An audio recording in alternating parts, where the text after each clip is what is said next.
తీసుకోవాలా?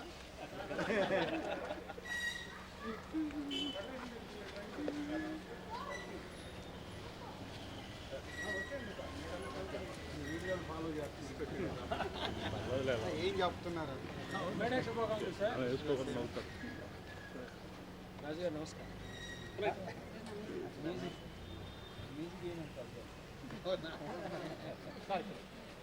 ఇక్కడ 24 unions president సెక్రటరీలో కలుస్తారు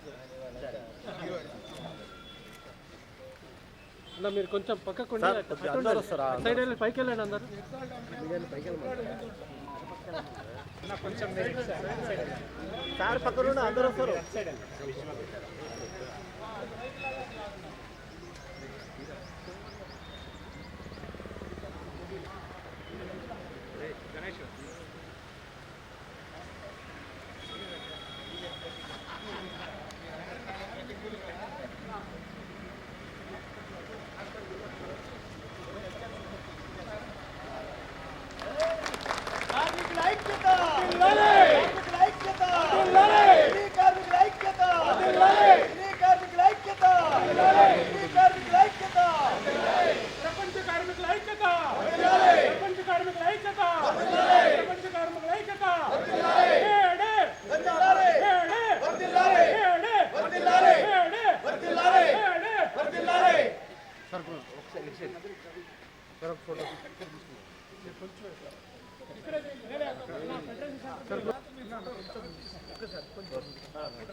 హైదరాబాద్ ఆర్యా మేడే శుభాకాంక్షలు. Telugu film industry employees federation తమకు విన్నవించుకున్న విషయం ఏమనగా, ఈరోజు తెలుగు సినిమా ప్రపంచ ప్రఖ్యాతి దాటి దూసుకుని వెళ్తున్నారు. కానీ ఆ సినిమాకి తెర వెనుక ఉండి కష్టపడే 24 శాఖలకు గుర్తింపు లేదు. సినిమా కార్మికుల కష్టాలు తెలిసిన వ్యక్తి మన గౌరవ ముఖ్యమంత్రి గారి దృష్టికి మా సినిమా కార్మికుల యొక్క రిక్వైర్మెంట్స్ని చెప్పాలని మా విన్నపం. 1, 24 అనుబంధ సంఘములు ఫెడరేషన్ కొరకు మరియు డాన్సర్స్ రిహార్సల్స్ కొరకు, ఫైటర్స్ ప్రాక్టీసింగ్ కొరకు, సినిమా కార్మికులకు మీటింగులు ఏర్పాటు చేసుకున్నట్టు ప్రత్యేకముగా సినిమా కార్మికులకు ఒక భవనం. 2, సినిమా కార్మికులందరికీ ఒక హాస్పిటల్ భవనం. 3, సినిమా కార్మికుల పిల్లల చదువుల కోసం స్కూలు భవనం. ప్రభుత్వ సంక్షేమ పథకములు మా సినీ కార్మికులకు అందేట్లు చేయవలనని కోరుతున్నాము. ఇళ్ళు లేని సినీ కార్మికుల గృహ నిర్మాణం కొరకు స్థలము కేటాయించాలని కోరుతున్నాము. మరియు తెలంగాణ ప్రభుత్వము ప్రతి సంవత్సరము ప్రతిష్టాత్మకమైన Telugu Gaddar film awards function నేపథ్యంలో Telugu film industry employees federation అధ్యక్షులు, ప్రధాన కార్యదర్శి, కోశాధికారులకు గుర్తింపుగా జ్ఞాపిక ఇవ్వవలసిందిగా కోరుతున్నాము. మీ ఆధ్వర్యంలో సినీ కార్మికులకు చేయూతనిచ్చి పైన వివరించిన అభ్యర్థనలను, సంక్షేమ ఫలములను పొందే విధముగా కృషి చేస్తారని తమకు ఈ మెమరాండంను సమర్పించుకొనుచున్నాము. ఇట్లు ధన్యవాదములతో Telugu film industry employees federation.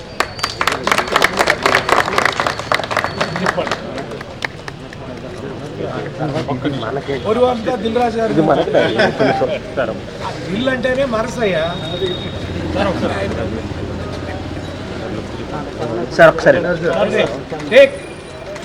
Sir here sir ఒకసారి వచ్చే మేడేకి అన్నీ చేసి పెట్టాలని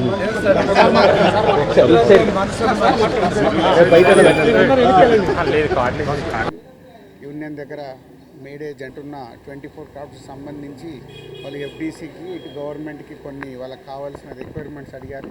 డెఫినెట్గా ఈ సీఎం గారి దృష్టికి తీసుకెళ్ళి వాళ్ళ గురించి ఏం చేయగలుగుతామో ఒక నిర్మాతగా, అలాగే ఒక ఎఫ్డీసీ చైర్మన్గా నేను ప్రయత్నం చేస్తాను.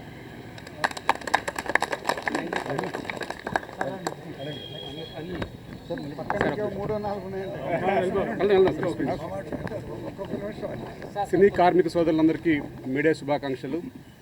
ఈరోజు Telugu film industry employees federation యొక్క ఆధ్వర్యంలో మేడే జెండావిష్కరణకు ఇచ్చేసిన మన ఎఫ్డీసీ చైర్మన్ దిల్ రాజు గారికి ప్రత్యేక ధన్యవాదాలు తెలియజేసుకున్నాం కార్మికుల పక్షాన. ఎందుకంటే సార్కి దిల్ రాజు గారికి మన సినీ కార్మికుల కష్టం అంతా తెలుసు. ఎందుకంటే గతంలో ఉన్న వేజెస్ సమయంలో కూడా దిల్ రాజు గారి యొక్క చైర్మన్ ఆధ్వర్యంలో దిల్ రాజు గారి ఆధ్వర్యంలోనే మాకు వేజెస్ పెరిగాయి.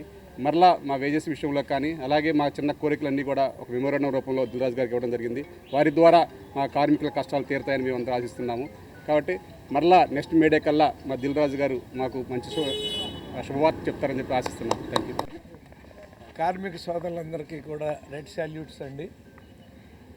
చికాగో నగరంలో మొట్టమొదట 8 పని గంటల కోసం కార్మికులు చేసిన పోరాటంలో ఎంతోమంది అసువులు అర్పించి ఈరోజు మనం అనుభవిస్తున్నటువంటి అద్భుతమైనటువంటి అవకాశాలను కల్పించారు.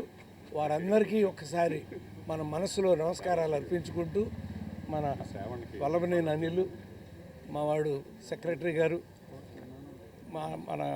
మన కోసం వచ్చిన దిల్ రాజు గారు, దిల్ అంటేనే మనసు కాబట్టి ఈ కార్మికులందరి కోరికల్ని దృష్టిలో పెట్టుకుని వచ్చే సంవత్సరానికి ఏదైతే దిగులుగా ఉన్నాయో ఈ కళ్ళు వెలుగుగా ఉండేలా చేసే బాధ్యతను మీకు అప్పచెప్తూ మేము సెలవు తీసుకుందాం. నమస్కారం. అందరికీ మేడే శుభాకాంక్షలు అండి. ఈ జెండా వందనానికి గౌరవ అతిథులుగా వచ్చిన ఎఫ్డీసీ చైర్మన్ శ్రీ దిల్ రాజు గారికి, అట్లాగే మా పర్చూరు గోపాలకృష్ణ గారికి, మిగతా 24 క్లబ్ల అధ్యక్షులు, ఉపాధ్యక్షులు, గౌరవ కార్యదర్శులు, ట్రెజరర్ గారు అందరికీ కూడా, ఇక్కడ విచ్చేసిన కార్మికులందరికీ కూడా ప్రత్యేక శుభాకాంక్షలు తెలియజేస్తున్నామండి. ఈరోజు చాలా ఆనందంగా ఉంది. ఎందుకంటే మా 24 కార్మిక సంఘాల తరఫున ఎఫ్డీసీ చైర్మన్ శ్రీ దిల్ రాజు గారికి మా యొక్క అభ్యర్థనలు విన్నవించుకున్నాము, పేపర్ రూపంలో ఇచ్చాము. త్వరలో వచ్చే సంవత్సరం మళ్ళీ ఇదే జెండా వందనం సమయంలో వారు వచ్చి మాకు ఇవన్నీ కూడా అమలయ్యేలా చేస్తారని, కృషి చేస్తారని వారికి సందర్భంగా నమస్కారం తెలియజేస్తున్నామండి. Thank you.